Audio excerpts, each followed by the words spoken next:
morning, T-Wolves. Mr. Quentin here with what we did for Monday, May 17th, 2021. That's right, folks. We are closing in on the end, on the very end.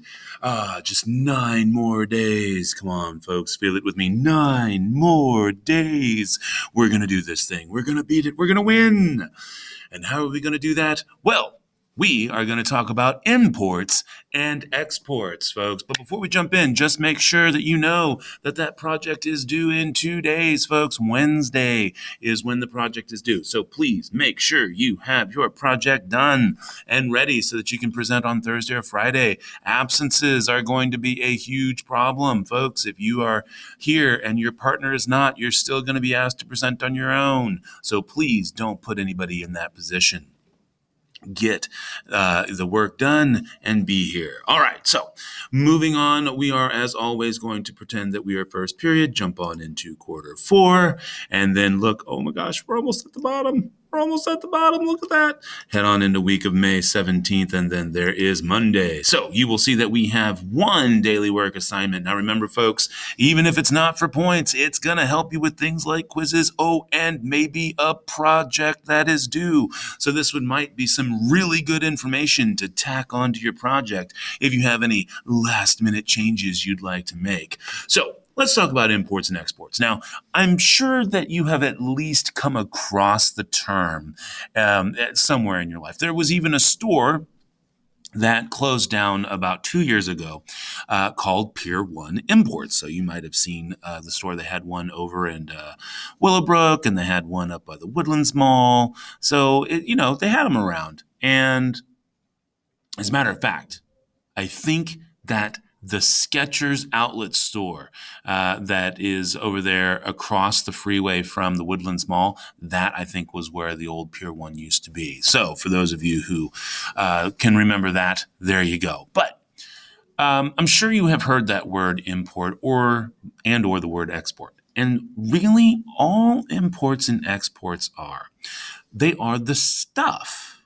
They are the goods and sometimes services, but really we focus on goods when dealing with imports that countries trade or sell to each other.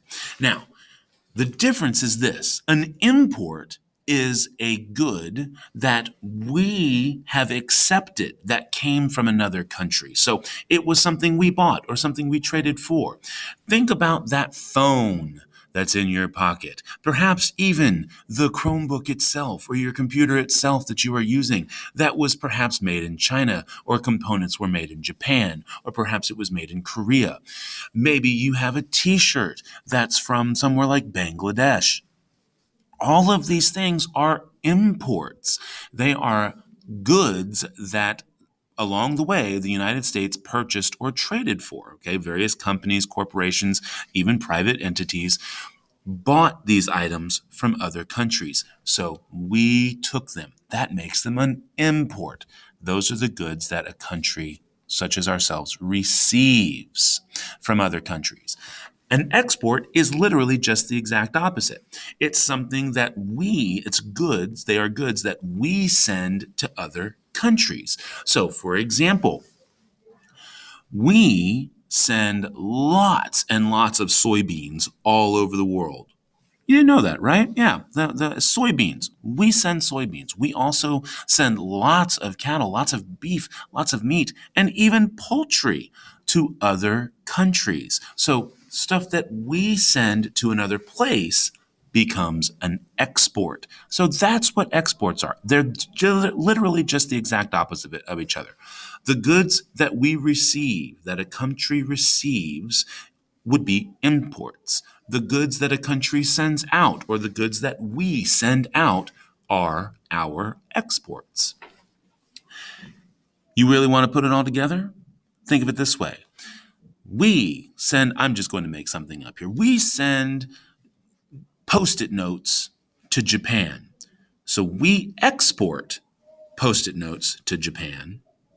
Japan is receiving imports of Post-it notes. If Japan exports Nintendo games to the United States, the United States is importing those Nintendo games.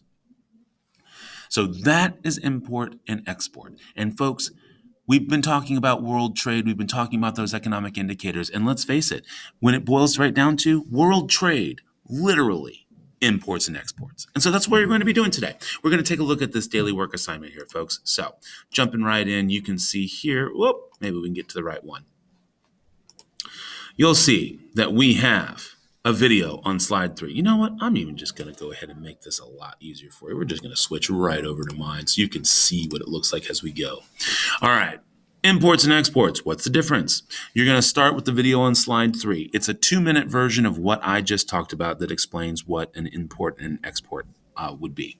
You're going to answer those questions with at least one complete and complex sentence. Then you're going to read the information on trade on slide 4 and then answer the questions on slide 5. Folks, there's really only one question on slide 5, so I want you to answer that question with at least 2 complete and complex sentences, and then I want you to fill out that chart. You then have another chart on slide 6, and then you can answer those questions on slides 7 and 8. Folks, the questions are very, very easy to answer using that chart. So please, one complete and complex sentence will answer those questions just fine.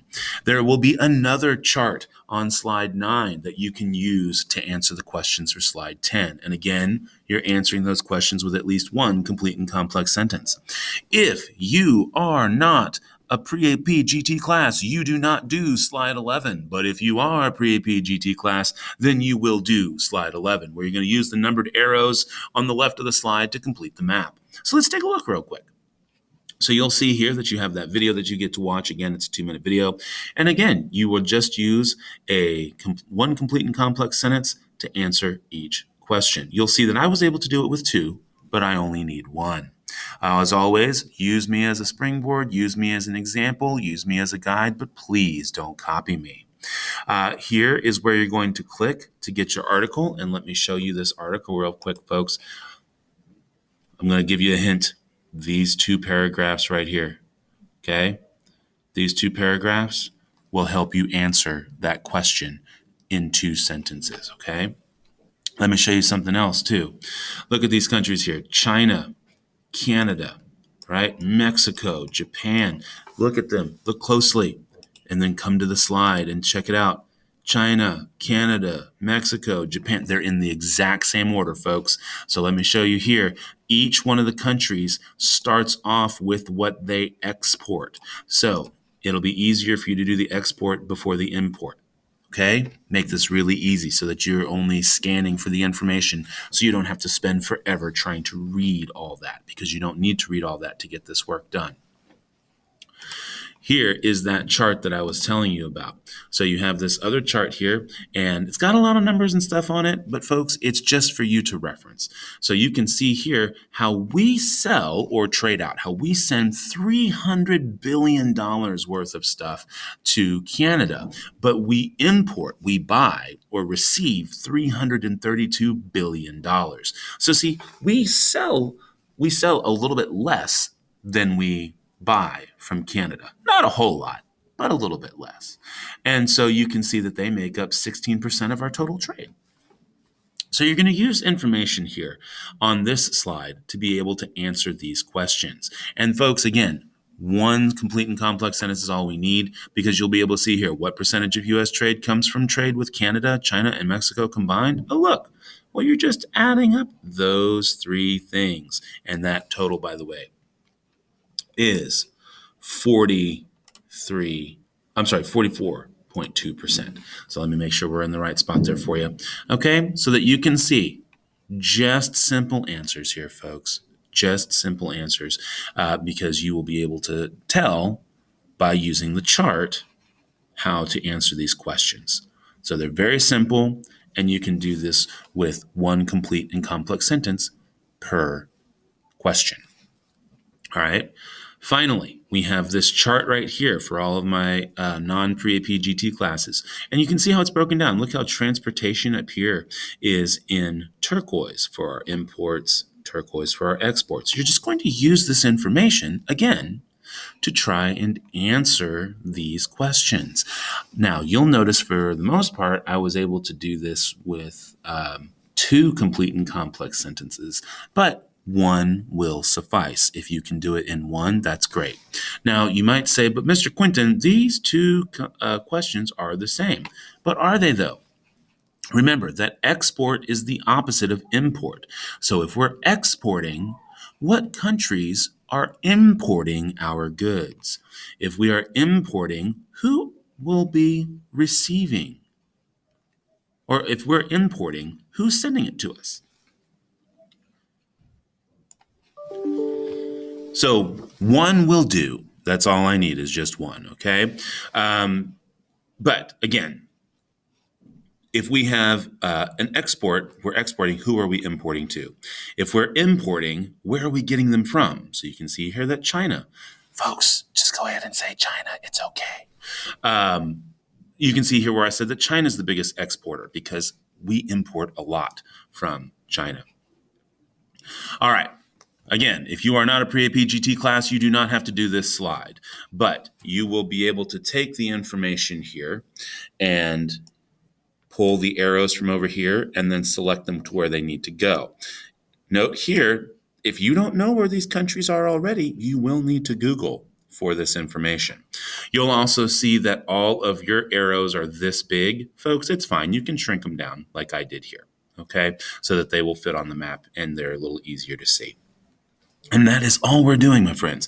We are learning about imports. We're learning about exports to see why they're so important and how they literally do create and maintain world trade. So if you have any questions at all, remember that this is due tonight by 11:59. It is daily work, so it's not for points. But like I said, it's going to help you with the project. It's going to help you with other things. So if you need me, send me that note in Schoology, send me that email. Other than that, I hope you have an absolutely amazing day. Mr. Quinton, out.